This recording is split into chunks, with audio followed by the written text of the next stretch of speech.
আসসালামু আলাইকুম। আমি Asif Mahmud, sir Salimullah medical college. আজকে আমরা পড়ব হচ্ছে পরিমাণগত রসায়ন নিয়ে। পরিমাণগত রসায়নের একটা টপিক আছে যেটা ম্যাক্সিমাম স্টুডেন্ট যেটা ভুল করে আর কি, বুঝতে পারে না। আমরা ওই একটা জিনিস নিয়ে আমরা আজকে শিখবো। সেটা জিনিসটা হচ্ছে লিমিটিং বিক্রিয়ক। লিমিটিং বিক্রিয়ক। তাহলে এই জিনিসটা আসলে কি? নামের মধ্যে আছে লিমিটিং, লিমিট তার মানে লিমিট আছে, মানে শেষ হয়ে যাবে। তা আমাকে খুঁজে বের করতে হবে কোনটা শেষ হয়ে যাচ্ছে। এটা একটু বুঝে, একটা বেসিক কনসেপ্ট যে ধরো এ আর বি রিঅ্যাক্ট করছে, করে ধরো সি তৈরি করছে, ঠিক আছে? এবার ভাবো, ধরো এ আমি মনে করো নিছি 20 গ্রাম, বি নিছি ধরো আমি ধরো 100 গ্রাম। তাহলে এই এ বি থেকে যে সি তৈরি হচ্ছে, সি তখনই তৈরি হবে যখন এ এবং বি আমি কি করব, মিক্স করতেছি, রিঅ্যাক্ট করতেছি। এবার তুমি ভাবো, আমার 20 গ্রাম এ আছে আর বি আছে কত, 100 গ্রাম।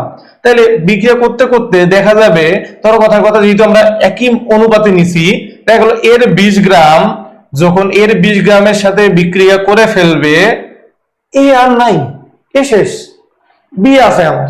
তাহলে শুধু বি দিয়ে কি আমি সি তৈরি করতে পারবো? পারবো না। তাহলে আমার দুইটাই দরকার পড়বে। তার মানে আমি কি দেখতেছি? আমি দেখতেছি যে 20 গ্রাম বিক্রিয়া করার পর আর এ নাই, শুধু বি আছে। তার মানে আমার সি তৈরি ওখানে শেষ হয়ে গেছে। তাইলে আমার এ যতটুকু ছিল ততটুকুই আমার সি তৈরি হবে, কারণ বিতে আমার এক্সট্রা 80 গ্রাম চলে আসছে। বুঝতে পারছো? তাহলে এই জন্য আমার লিমিটিংটা দরকার, যে কে শেষ হচ্ছে। ও শেষ হলে তো আর উৎপাদ তৈরি হবে না। তাহলে আমার এটা বের করতে হবে যে শেষ হয় কে। একটা আমরা উদাহরণ দিয়ে বুঝি, আসলে দেখাই। ধরো তোমার বলা হয়েছে যে আমার ধরো দুইটা পাত্র দেয়া আছে, একখানে ধরো দেয়া আছে সোডিয়াম, সোডিয়াম হাইড্রোক্সাইড, এখানে ধরো দেওয়া আছে হাইড্রোক্লোরিক অ্যাসিড। ওকে, সোডিয়াম হাইড্রোক্সাইড ধরো তোমার দেয়া আছে হচ্ছে 0.1 মোলার এবং 20 ml, এবং HCl ধরো দেওয়া আছে 0.5 মোলার এবং ধরো দেওয়া আছে 50 ml। ঠিক আছে, তোমারে বলছে যে লিমিটিং বিক্রিয়ক বের করতে।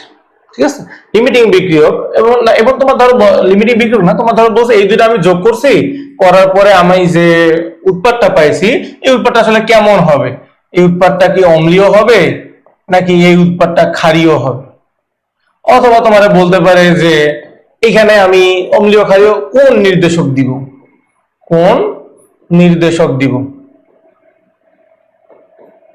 ঠিক আছে, এইবার আসো আমরা জিনিসটা বোঝার চেষ্টা করি। সেটা হচ্ছে সোডিয়াম ক্লোরাইড প্লাস কি HCl, এই যদি রিঅ্যাক্ট করি, প্রথম কাজ আমার সমতা করা, তাহলে কি তৈরি হবে? এই সোডিয়াম হাইড্রোক্সাইড, তাহলে সোডিয়াম এর প্লাস এর মাইনাস, এর প্লাস এর মাইনাস, এর প্লাসের সাথে এর মাইনাস, এবং এর মাইনাসের সাথে এর প্লাস, তাহলে আলটিমেটলি কি তৈরি হয়? তৈরি হয় হচ্ছে সোডিয়াম আর এর মাইনাস মিলে সোডিয়াম ক্লোরাইড, আর এখানে হাইড্রোজেন আর হাইড্রোক্সাইড মিলে কি পানি। তাহলে আমি কি দেখতেছি, আমার সমতা করা হয়ে গেছে 1 1 এরো 1 এরো 1, এক মোল এক মোল এক মোল করে আসছে। তাহলে এবার আমার কাজ কি? এবার আমার কাজ হচ্ছে কি বের করা? লিমিটিং বিক্রিয়ক বের করা। তাহলে আমি কি দেখতেছি এখানে? আমি দেখতেছি যে 1 মোল সোডিয়াম হাইড্রোক্সাইড বিক্রিয়া করতেছে কার সাথে? বিক্রিয়া করতেছে 1 মোল হাইড্রোক্লোরিক অ্যাসিডের সাথে। তাইলে কতটুকু আমার সোডিয়াম হাইড্রোক্সাইড দেয়া আছে? আমার কি দেয়া আছে? এটা কি আমার ঘনমাত্রা মানে S, এটা আমার কি আয়তন মানে V। আমরা জানি কি N ইজ ইকুয়াল টু মানে মোল সংখ্যা ইজ ইকুয়াল টু ASV। যেহেতু আমরা মোল সংখ্যা দিয়ে করতেছি, তাহলে আমাকে কি করতে হবে? মোল সংখ্যা বের করে নিতে হবে। তাহলে যদি মোল সংখ্যা বের করি, N এর মান কত দেয়া আছে? S এর মান দেয়া আছে 0.1 আর V এর মান দেয়া আছে কত? 20 ml। তাহলে আমরা এখান থেকে পাচ্ছি যে 20 ml ইনটু 1 মানে 2 মোল, 2 মোল আছে এখানে। সেম জিনিস যদি আমি এর ক্ষেত্রে বের করি, তাহলে কত হবে? 0.5 ইনটু 50। তাহলে 0.5 ইনটু 50 মানে হচ্ছে আমার কত? 25 মোল। ঠিক আছে, তাহলে আমরা এটা দেখলাম। তোমার হচ্ছে হ্যাঁ, এবার আমরা দেখলাম কি 1 মোল সোডিয়াম হাইড্রোক্সাইড রিঅ্যাক্ট করছে 1 মোল HCl এর সাথে, মানে কত মোল সোডিয়াম হাইড্রোক্সাইড আছে আমার 2 মোল। তাহলে 2 মোল কতটুকুর সাথে রিঅ্যাক্ট করবে 2 মোল রিঅ্যাক্ট করবে 2 মোল HCl এর সাথে, কিন্তু আমার আছে কত মোল 25 মোল। তাহলে কে শেষ হয়ে যাবে সোডিয়াম হাইড্রোক্সাইড। তাহলে যদি তোমার প্রশ্ন করে যে এই বিক্রিয়ায় লিমিটিং বিক্রিয়ক কে, অ্যান্সার হবে কি সোডিয়াম হাইড্রোক্সাইড। তো সোডিয়াম হাইড্রোক্সাইড আমার শেষ। তাইলে দ্রবণে এবার কে আছে HCl, কতটুকু আছে 2 মোল সে বিক্রিয়া করছে, টোটাল ছিল তার 25, এখন তার কতটুকু মোল আছে 23 মোল। 23 মোল যেহেতু কে আছে HCl আছে, HCl একটা অ্যাসিড না ক্ষার অ্যাসিড, যেহেতু অ্যাসিড এখন অবশিষ্ট আছে দ্রবণের প্রকৃতি কেমন হবে অম্লীয়। বুঝতে পারছো? এবার কোন নির্দেশক এটা সাধারণত ব্যবহার করা হয় কিসের জন্য, আমরা দেখব যে আমার যে সলিউশনটা দেওয়া আছে এই সলিউশনটা কি রকম, এইটার উপর নির্ভর করবে আমার নির্দেশক। যেমন তোমাকে যদি আমি এটা বুঝাইতে চাই, দেখো আমাদের কি কি হইতে পারে, আমাদের হইতে পারে সবল অ্যাসিডের সাথে কে বিক্রিয়া করছে সবল ক্ষার বিক্রিয়া করছে।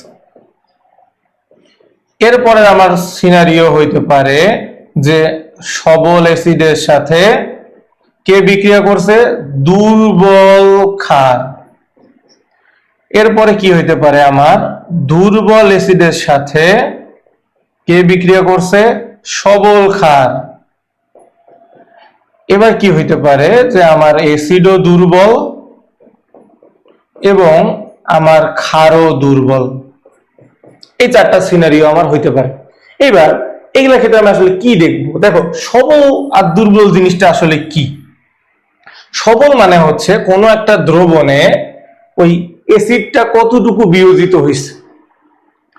সবল অ্যাসিড সাধারণত অলমোস্ট 100% বিয়োজিত হয়, দুর্বলটা হয়ই না 1 থেকে 10% মতো, অত বেশি হয় না। তাইলে তো সবল এবং দুর্বলের কনসেপ্টটা তুমি বুঝতে পারছো। তাহলে দেখো যদি সবল অ্যাসিড সবল ক্ষারের সাথে বিক্রিয়া করে তাহলে আমি যে লবণটা পাবো ওটাও কেমন হবে সবল, কিন্তু তার বৈশিষ্ট্য কেমন হবে অ্যাসিডের মতো হবে না ক্ষারের মতো হবে না। কারণ কি দুইজনই সবল দুইজনই শক্তিশালী, তাহলে লবণটা কেমন হবে নিরপেক্ষ। কিন্তু এইটার কথা ভাবো, এখানে সবলকে অ্যাসিড কিন্তু ক্ষার কেমন দুর্বল, তার মানে কি এই দ্রবণে 100%ই আছে কিন্তু ওই তুলনায় ক্ষার কতটুকু আছে 10%, মানে 90% এখনো কার বেশি অ্যাসিডের বেশি। তার মানে এর যে লবণটা হবে এই লবণটা কেমন হবে অম্লীয়। কেমন হবে অম্লীয়। এবার আসো দুর্বল অ্যাসিড, তার মানে এটা অল্প সামান্য পরিমাণ আছে, আর সবল ক্ষার মানে কি অনেক বেশি আছে। লবণের প্রকৃতিটা কেমন হবে যে এই দুটো বিক্রিয়া করার পর হবে হচ্ছে ক্ষারীয়। আবার আসো দুর্বল অ্যাসিড, মানে এও অতটা বিয়োজিত হয় নাই, দুর্বল ক্ষার এও অতটা বিয়োজিত হয় নাই, তার মানে এদের লবণটাও কেমন হবে নিরপেক্ষ। বুঝতে পারছো? এবার আসো লাস্ট যে জিনিসটা সেটা হচ্ছে আমরা জানি অ্যাসিডের মধ্যে যদি আমি অ্যাসিড নির্দেশক দেই কোনো কালার চেঞ্জ হবে না। অ্যাসিডের মধ্যে কালার চেঞ্জ করার জন্য কি রকম নির্দেশক লাগবে ক্ষারীয় নির্দেশক লাগবে। তাইলে ধরো এই যে দ্রবণ হয়েছে অম্লীয়, তাহলে এখানে আমি কোন নির্দেশক দিব যে নির্দেশকটা কেমন ক্ষারীয়।